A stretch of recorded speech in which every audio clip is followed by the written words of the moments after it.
Mrongo katika dunia hii, huyo ndiye mkweli anayetambulika.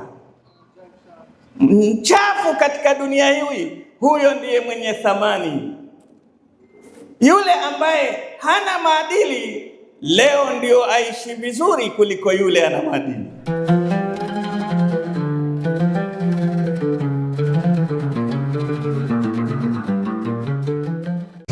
Bismillahirrahmanirrahim. Alhamdulillahi hamdan kathiran kama amar. Wassalatu wassalamu ala sayyidil bashar ash-shafi'il mushaffa'i fil mahshar. Sallallahu alayhi wa ala alihi wa ashabihi. Mattasalat aynun binadhar wa sami'at udhunun bi khabar. Ahibati fillah, assalamu alaikum wa rahmatullahi wa barakatuh.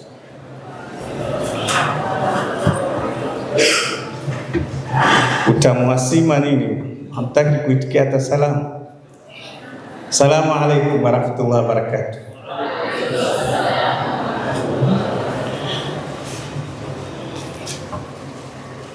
Insya Allah, kama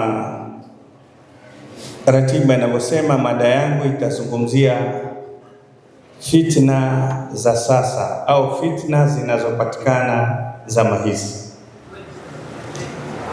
Kwanza ni lazima tuijue fitna ni nini. Fitna kwa lugha ya Kiarabu inakuja kwa maana al-ikhtibar wal-ibtilaat. Ni mitihani. Al-ikhtibar wal-ibtilaat ni mitihani na ibtilaat, yani yale majaribio mwanadamu anapambana nao katika ulimwengu. Hii ndiyo maana ya fitna. Na fitna zimegawanyika sehemu mbili. Kuna fitna ziko upande wa dini, shubhat, yani yale mambo ya kuchanganya watu, na shahawat, mambo ambayo yana mvutio wa nafsi, wadhalal, na mambo ya kupoteza watu. Lakini vile vile kuna fitna za kidunia, kalmal, mali, wal aulad, watoto, an-nisa, wanawake, wasulta, vyeo na utawala. Hizi aina mbili zote nimependa kuzungumzia ili tujue, kabla hatujaenda mbali, tuijue hiyo fitna tunayozungumziwa ni nini, ili kila mmoja aweze kuwa tayari na kujilinda na fitna.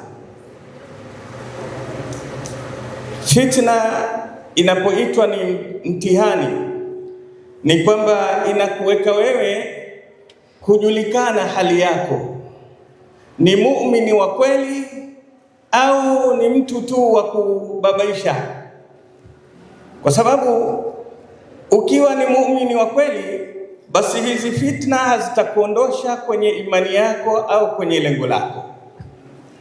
Mfano, muumini, kuna kitu kinaitwa adhan. Adhan ni mtihani tosha kwa kila Muislamu kujulikana, kujijua kwamba mimi kweli ni Muislamu mzuri au mbaya. Inapoadhiniwa, utakapoacha shughuli zako ukaifuata adhan, umethibitisha ukweli wa imani yako, kwa sababu Allah asema idha nudiya lis-salati min yawmil jum'ati fas'au. Lakini utakapofadhilisha kazi zako, biashara yako au stori zako, ukaiacha kuifuata adhan, vile vile umeonyesha uduni wa imani yako. Umefanya ile biashara au ile maskani ni bora kuliko. Sasa adhani unaiona ni kawaida tu, lakini tayari ni mtihani wa kuitangaza imani yako.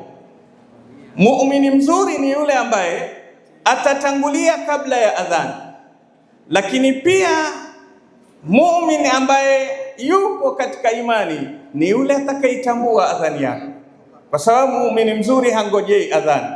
Mmoja katika wema aulizwa, mbona unaenda msikitini kabla ya adhan? Asema ju'ila al-adhanu liyunabbiha al-ghafilin wa lastu min al-ghafilin. Adhani imewekewa watu waloghafilika, walojisahau, lakini mimi sijajisahau. Kwa hivyo singojei adhani, naitangulia adhani. Hii ndiyo mitihani ambayo iko, na katika dini yetu imetuhadithia mengi mambo ambayo ni katika fitna na hasa zinazopatikana wakati huu. Fitnatul ula, fitnatul ilhad, ni fitna inayoendelea ulimwenguni ya watu kutotambua kuwepo kwa Allah au kukanusha kamwe kuweko Mungu. Hii ipo ulimwenguni, na saa hii imechukua mkondo wa pili. Japo wewe wakubali Mungu yuko, lakini kama huamini. Nitatoa mfano. Kila mmoja anapochukua simu yake akafungua kitu ambacho ni kibaya katika dini yake au heshima yake, atakifungua mbele za watu? Na afungue simu kwa kitendo kichafu, atafungua mbele ya watu? Afungui. Atakaa sehemu faragha, siri, peke yake. Lakini jamani, huyu anayefanya hivi haonekani, Allah hamuoni. Ni kwamba amemuondosha katika fikra zake kivitendo, kwamba Allah alam ya'lam bi anna Allah yara. Sasa hivi ndivyo tunavyobebwa polepole. Unajiona unaweza ukafanya mambo kivyako bila kujulikana. Tutakwambia confidential, lakini hakuna confidential mbele ya Allah, hakuna siri. Sasa utakapoibeba hii ikakuingia, ndio mambo mengi utayapuza, mwisho utamsahau Allah tabaraka wa taala. Fitnatul ilhad inasambaa kwa kasi sana, lakini ni fitna ambayo yataka mtu atulize akili. Akili inasaidia sana katika kuikimbia fitna kama hii. Siku moja alikuja mwanafunzi staff room kwa walimu, akaenda kwa mwalimu anayefundisha dini, akamwambia, unatuzungumzia dini na maswali matatu mimi. Swali la kwanza, unazungumza tauhid, tumpwekeshe Allah, wakati wote tumuone Allah yuko mbele yetu, lakini huyo Allah wewe umemuona? Inawezekanaje ukakiamini kitu hukioni? Lakini swali la pili ni kwamba umetuambia mtu ambaye hamwabudu Allah ataingizwa motoni. Shetani ameumbwa na moto, ataingizwa motoni, ataumia vipi? Shetani ameumbwa na nini? Khalaqtani min nar wa khalaqtahu min tin. Shetani mwenyewe asema ameniumba na moto. Sasa kama ameumbwa na moto, akiingizwa motoni ataumia vipi? Lakini swali la tatu, umesema kila kitu ni qadar, Allah ashakupangia. Mimi kuja hapa chuoni nimekuja mwenyewe, nikajipangia mwenyewe, nikachagua shule mwenyewe, nikafanya bidii mpaka nimefika kwenye chuo kikuu. Vipi utanambia ni qadar na ni mpango wangu mwenyewe? Alipomaliza yale maswali matatu, yule mwalimu akainuka, akaona labda atakumpa maelezo vizuri, alimuinukia na ubao, kata ubao mpaka chini. Jamaa akiamka, nini wanipiga? Akamwambia, nakujibu. Wanijibu vipi? Akamwambia, kwa nini walalamika nimekupiga? Sema umeniumiza. Akamwambia, nionyeshe maumivu. Siwafili umeumia, nionyeshe maumivu. Huwezi kuyaona lakini naumia. Akamwambia, na Allah yuko muoni. Tumeelewana? Tuko pamoja? Allah kwa matendo yake tuamini yuko Allah, khalaqa samawati wal. Tunavyoishi kila yaumin huwa fi, mambo yanakwenda, hayawezi kwenda yenyewe. Tunaamini utendaji huu na mwenyewe naye ni nani? Allah, japo hatumuoni Allah. Lakini la pili nakuuliza, kwa nini uumie na nakupiga na kofi. Kilichokupiga ni kiganja cha mkono, nyama na mifupa, na uso ni nyama na.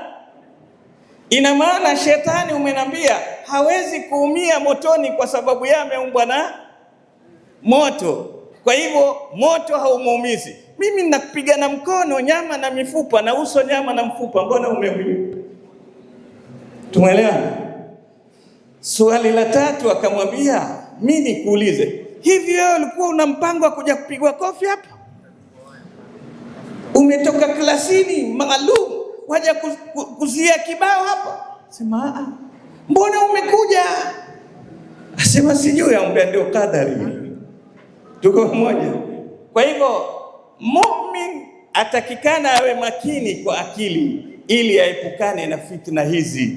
Leo ulimwengu unawalea watu sana wamsahau Allah. Simu yako kuna vitu vimetengewa app maalumu ya kuficha tu, mwingine havioni, lakini alam ta'lam bi anna Allah. Tuko pamoja? Fitna ya pili, fitna takfir.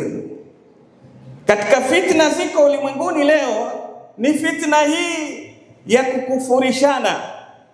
Kirahisi mtu anamwambia mwenzake anta kafir, wewe ni kafiri, hawa ni makafiri, hawa makafiri, sijui nini. Hapana, hii ni fitna mbaya sana, kwa sababu Mtume Muhammad sallallahu alaihi wasallam asema ayyuma rajulin qala li akhihi ya kafir faqad baa biha ahaduhuma, yeyote atakayemwambia mwenzake ni kafiri, basi ule ukafiri utarudi kwa mmoja wao. Kama ni kafiri kweli sawa, kama si kafiri ule ukafiri utakurudia mwenyewe. Leo katika Uislamu kuna dhehebu wanaamini mtu akifanya dhambi ni kafiri. Ukifanya dhambi ushakuwa kafiri, ambao ni kinyume na dini inavyotufundisha. Madamu ni katika akbar, katika Uislamu tuna akbarul kabair, akbaru ambao ni akbaru dhunub, madhambi makubwa zaidi, na kuna madhambi lakini hayaitwi ukafiri. Haiwi mtu akifanya dhambi basi moja kwa moja ameingia kwenye nini? Kwenye ukafiri. Kwa nini ipatikane fikra hii, fitna hii?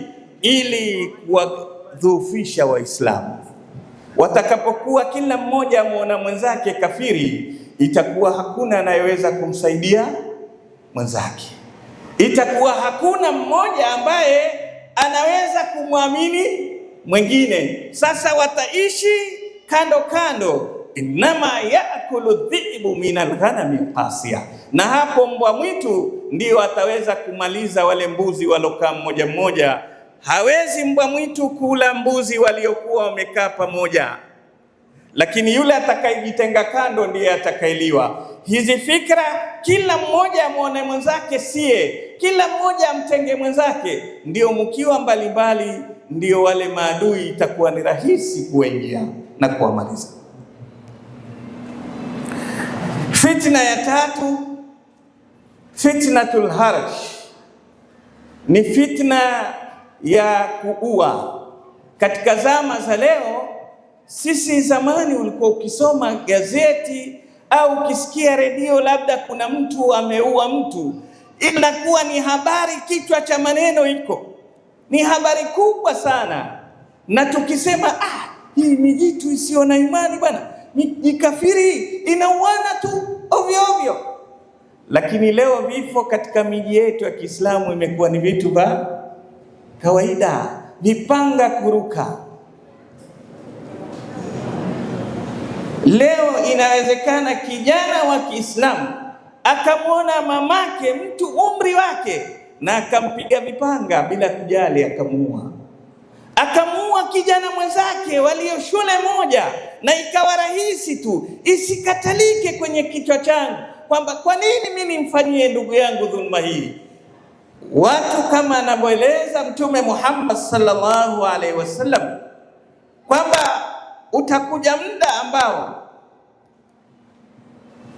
la yaati walladhi nafsi biyadihi la yaatiyanna, Mtume sallallahu alaihi wasallam ajiapia mwenyewe akisema, la yatiyanna ala nnasi zamanun la yadri alqatilu fi ayi shay'in qatal wala yadri almaktulu ala ayi shay'in qutil. Utakuja wakati mtu auwe hajui kwa nini ameua, yeye atoke ende akauwe mtu, lakini lau atakuwa makini, mtu yule akamatwe, akae sehemu, ahojiwe kwa nini uloua, asema you know, mbakio na nyingi, hajui kwa nini ameua. Na maskini na yule aleuliwa hajui kwa nini huyo ameniua. Ndio zama tunazoishi nazo leo.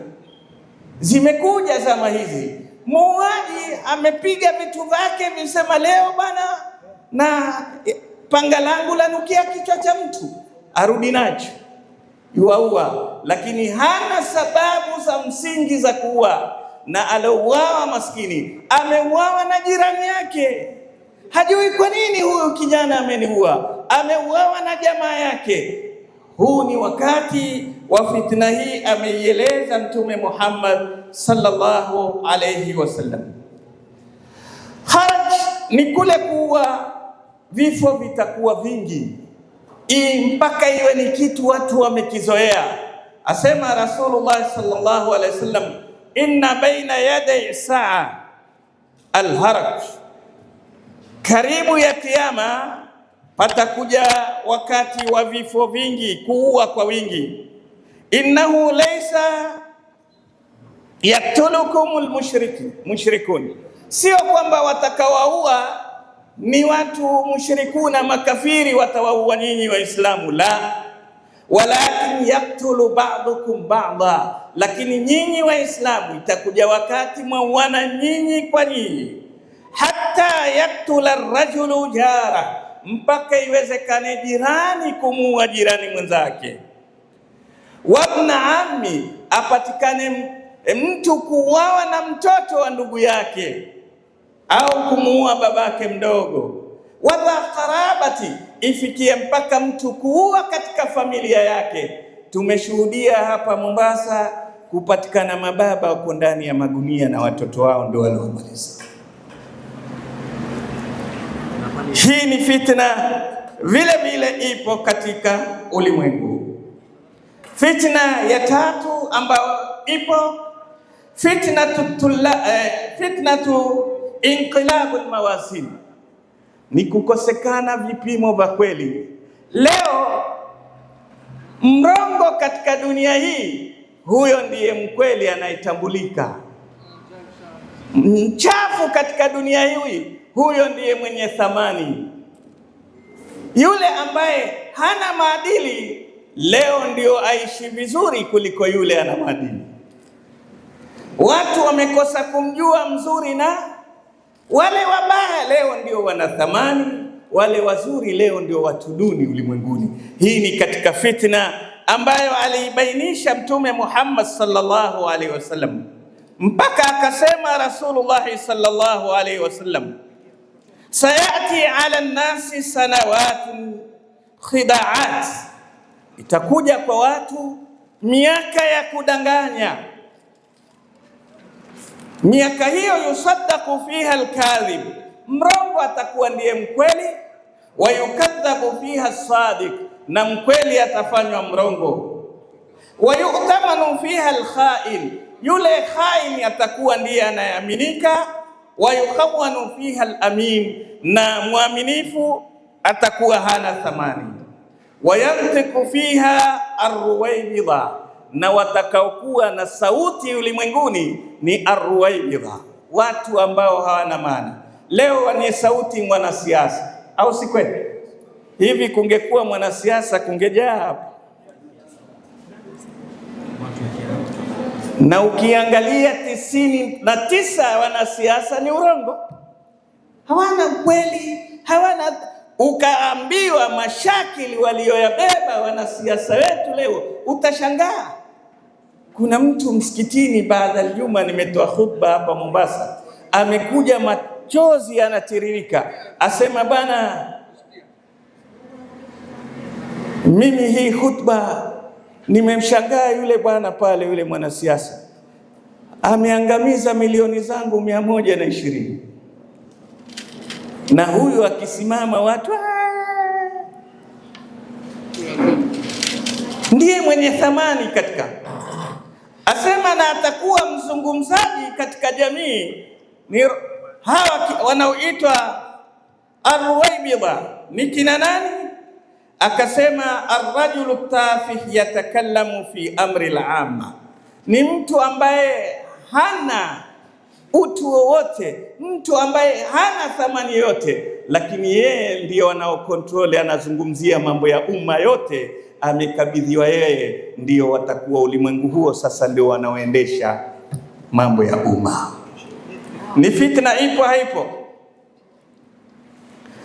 Fitna ya tano, duatu dhalala, ni wale walinganizi wa upotevu, wako tayari kwa lolote kuibadilisha aya, kuibadilisha hadithi. Akakwambia aya hii, mimi naona kama leo tuanza kusema aya hii imeshuka kwa jambo hili.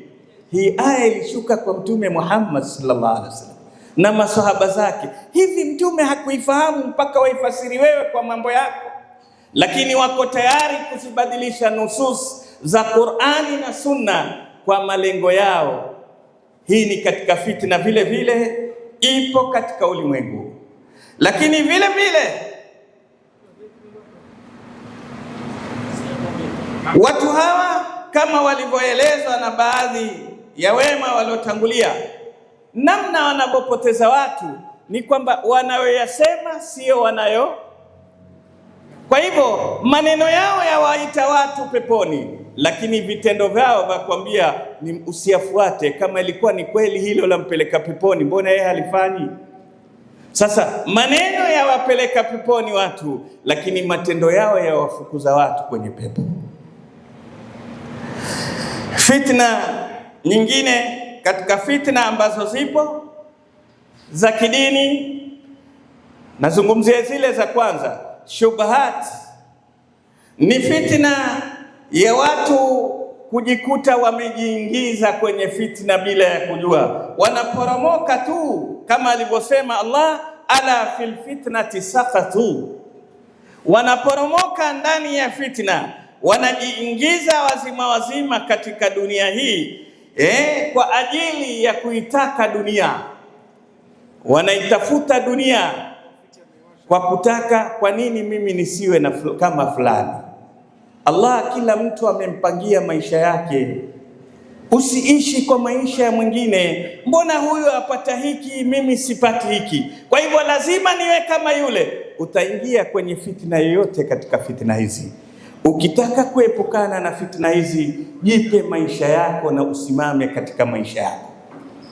Kuna daktari mmoja mpasuaji wa moyo, daktari maarufu, alipeleka gari lake kwa makenika mmoja maarufu pale mjini. Yule akatengeneza lile gari vizuri, akazima, akaangalia mashini, akatoa hiki, nataka kuweka hiki. Alipomaliza yule akamlipa, alafu akampatia ile business card yake.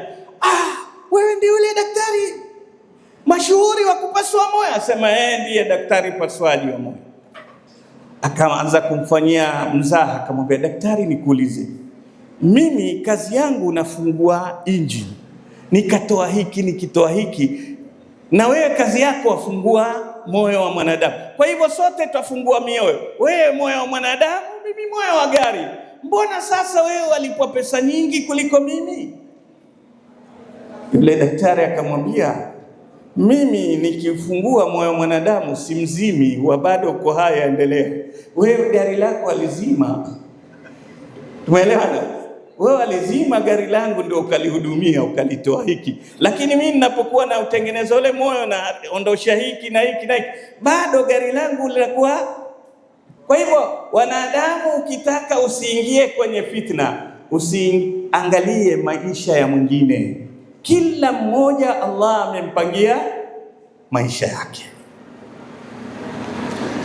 Fitna nyingine ni fitna katika fitna za dini. Tukizungumza fitnatu Dajjal, mwisho wa zama hizi atakuja Dajjal, na Dajjal ataweza kufitini wengi, kwa sababu yeye atakuwa ndiye amesimamia, ukitaka wasikia kiu, maji ninayo mimi, chakula ninacho mimi, niamini mimi, mkufuru Allah.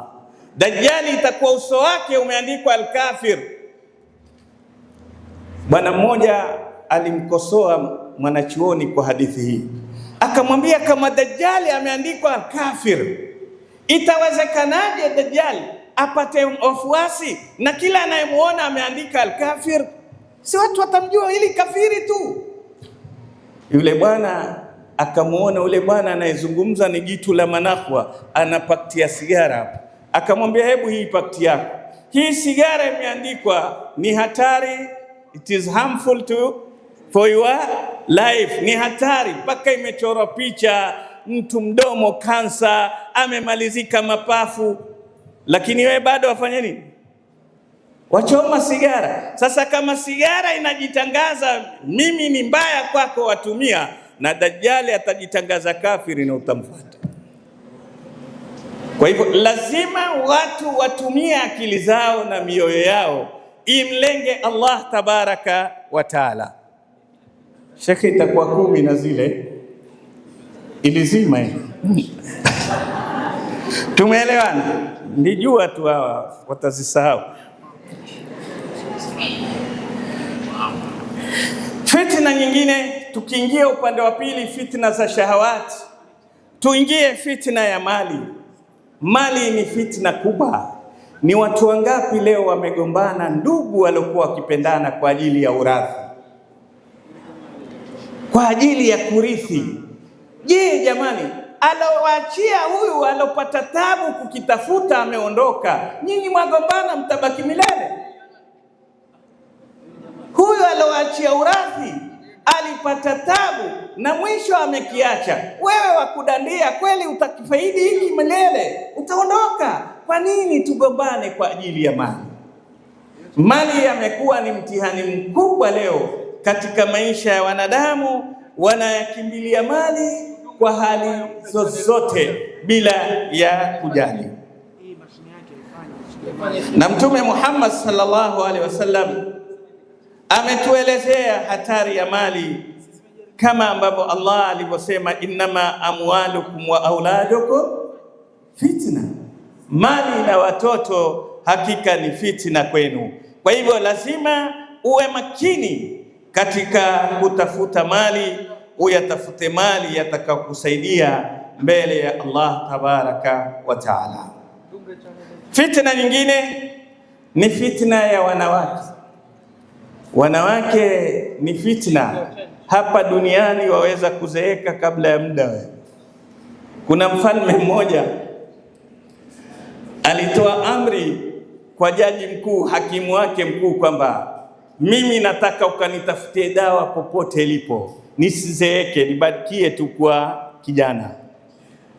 Hamu yake aona mimi nitazeeka, mwisho ufalme nitakuwa si enjoy, nitafutie dawa ya kuwa kijana siku zote. Yule bwana alizunguka, akafika mahali akakuta mtu, akamwambia, panda pale mlemani, kuna watu wawili ndugu wanaishi, utapata, wanao dawa hiyo. Alipopanda, akifika juu akakutana na nyumba moja. Ile nyumba taabani, akabisha, nyumba iko hali mbaya, lakini alipotoka mwenyewe amezeeka, taabani, asema huyu atanipa dawa gani, watashapiswa huyu. Basi akamwambia, karibu, asemaje? Wajua mimi ninakuja, lakini naona usiku umeingia. Kwanza kabla sijaeleza tatizo langu, naomba mahali ya kulala, manake kushuka mpaka chini ni masaa 12 mengine, nipumzike mpaka kesho asubuhi nitakuja. Mke ameruka huko ndo, hapa sio lodging. Mwambie ende zake bana, utakujaje tu wewe ovyo ovyo, ingie majumbani watu ataka kulala. Maneno mpaka yule mzee akakosa, ambia maneno yao uliyosikia. Ikabidi aende nyumba ya pili. Alipofika kubisha, kwanza akaona ile nyumba ina utulivu, imekaa vizuri. Alipotoka yule bwana, karibu karibu, wasemaje? Akasema, kabla sijaongea usiku umeingia, nitaweza kulala hapa manake mimi mgeni. Mke amwambia, Abu Muhammad, kuna ile rumu kule ya Muhammad hayuko, mpeleke tena leo, kama nilojua nimeitengeneza vizuri na nini, mpeleke mgeni akapumzike. Akaribishwa vizuri. Sasa asubuhi akamuuliza, hello kuleta? Asema, liloleta natafuta dawa ya kuishi miaka mirefu, muda mrefu, maisha marefu, miaka mingi. Akamwambia, dawa, na nimekwenda nimeelekezwa ndugu wawili, nimeenda ule mmoja mkubwa wako yule, lakini hakunipa nafasi, mkewe akaja akakorofisha, hata sasa sijui yeye ndiye mwenye hiyo dawa. Akamwambia, kwanza yule ni mkubwa wangu kwa miaka, ni mdogo wangu kwa miaka 10. Mbona lakini aonekana amezeeka? Akamwambia, ni hao maneno uliyopata kwa mkewe.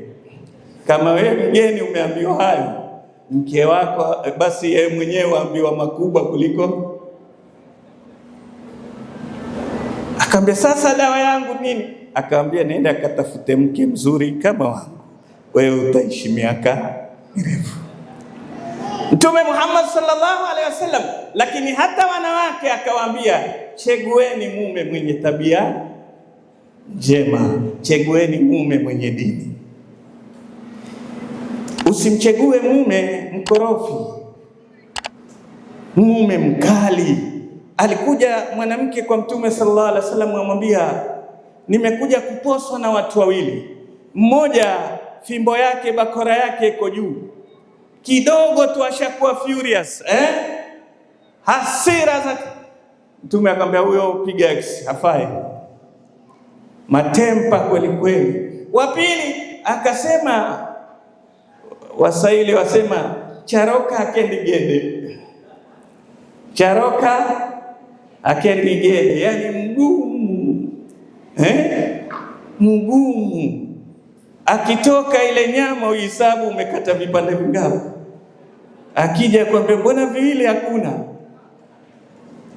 Hapa tupata funzo kwamba sehemu hizi mbili ziangaliwe kwa makini sana.